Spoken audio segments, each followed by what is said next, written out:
Hi everyone, so nice to be with you again today. It feels like forever since I've done a devotional, so I'm really excited to be sharing with you some things that God has been teaching me.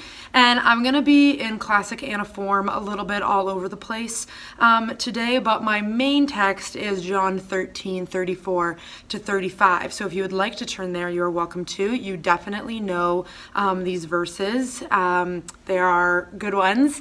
So I'm going to start with this and then I'll get into just what I've been learning in an article that I read.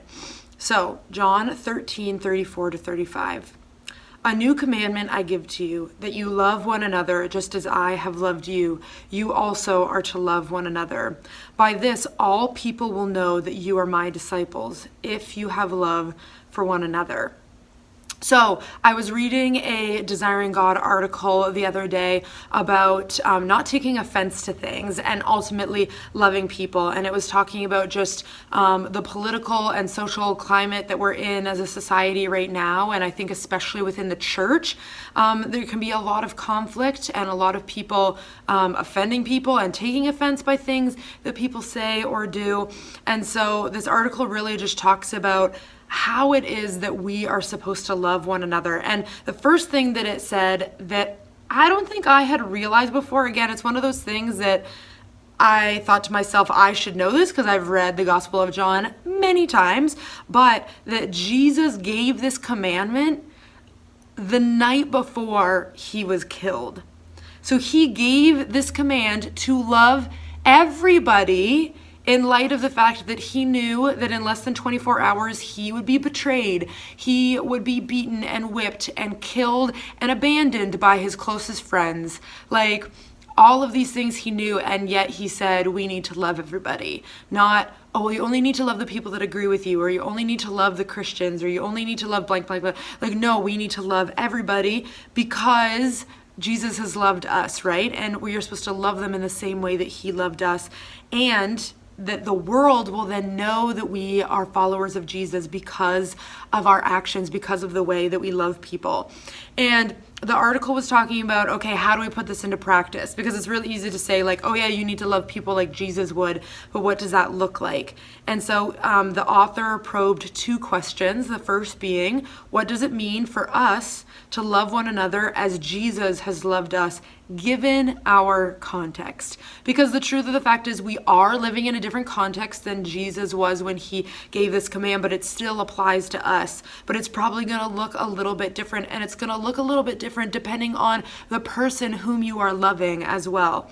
And then the second is, do outside observers recognize us as Jesus' disciples because of the distinctly Jesus-like way we love one another? And he went on to talk about this man named Richard Sibbes. And Richard Sibbes lived in a time in England where the political ramifications of the Protestant Reformation were just blowing everything up. Like it was just tragically bloody between Christians. And there were people who claimed to be Christians saying and doing terrible things to other people claiming to be Christians. And this man, Richard Sibbes, was a prominent Puritan pastor who ministered at the time, and he was known as a man who loved unconditionally to everybody despite the mayhem that he was living in. So I think a lot of us could relate to him and the period of time that he was living, because right now there is lots of unrest and conflict, whether it be about politics or about COVID or about anything. Like, it doesn't matter, about Christmas, like whatever it is, we can all find something that we disagree on. And so this man was living in this time, and he said this: it were a good strife amongst Christians, one to labor to give no offense, and the other to labor to take none. The best men are severe to themselves, tender over others. Which is a huge statement, right? And that's the problem, is that I think we tend to take offense to things that aren't even directed towards us. Like for me personally, when I hear about something that someone does or a decision that they've made, I tend to be judgmental, even though it wasn't even something they were doing towards me. It has nothing to do with me, but I kind of get offended on behalf of Christians as a whole, which is not what I'm supposed to do. I'm supposed to love everybody equally because Jesus loved us equally. He died on the cross for everyone, including the people who he knew would never accept him. And the other thing I was thinking about is that Jesus gives this command to love everybody the day before he's killed on the cross for nothing. He didn't do anything wrong. And yet while he was on that cross, he looked at the people who were killing him and said, "Father, forgive them, for they do not know what they are doing." And I'm like, no, they knew what they were doing, right? Like they knew they were killing you and they didn't think you had done anything wrong and they wanted Barabbas to go free. And like, no, they knew what they were doing. And yet Jesus forgave them, like without them even asking for forgiveness. He said, "Forgive these people." They didn't ask for his forgiveness. They were watching him die on a tree, right? And so Jesus is our ultimate example of what it means to love people who don't agree with us, who want nothing to do with us, who are actually against us at times as well. And so this was just a huge encouragement to me. And the author went on to answer those two questions that he gave at the beginning of the article. So the first one being, what does it mean for us to love one another as Jesus has loved us, given our context? And his answer was, well, Sibbes and Richard Sibbes and the Apostle Paul's answer would be this: to not think more highly of ourselves than we ought to think, Romans 12:3. To outdo one another in showing honor, Romans 12:10.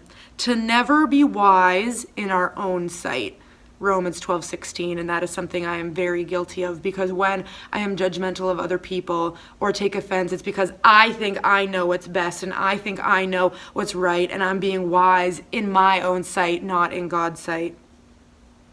To give thought to do what is honorable in the sight of all, Romans 12:17.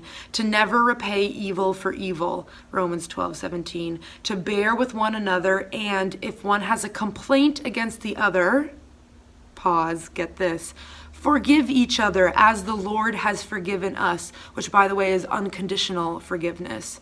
Colossians 3:13, and to let no corrupt talk come out of your mouth, but only such as good for building up as it fits the occasion, that it may give grace to those who hear, Ephesians 4:29. So that is how we love in our context, right? That is how we show Christ-like love to other people.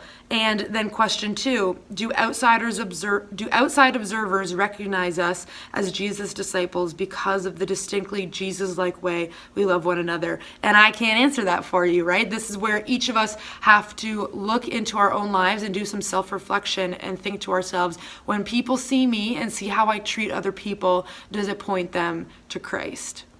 And that is our ultimate goal, right? They will know that we are Christians by our love.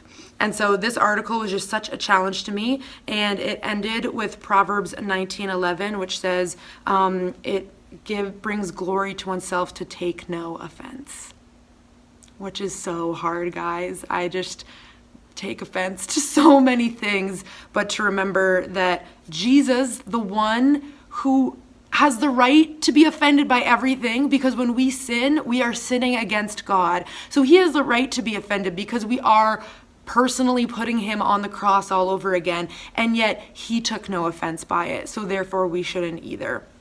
So I hope that that is a challenge to you this Christmas season, as I'm sure you might be surrounded by some people that you don't love so much, or you don't agree with, or you tend to be offended by. I challenge you to love them like Christ loves them, and to love them like Christ loves you. And to just pray and ask that God would give you the love that you need for those people, because we can't do it on our own. We can only do it through Christ, and thank God we have the Holy Spirit living inside of us that gives us he equips us and gives us the capacity to be able to do that. So that is my devotional for today. I hope that you guys were encouraged and challenged by it, and I hope you have a wonderful Christmas season, and I hope to see you at one of our many Christmas events or services. Thanks, guys. Bye.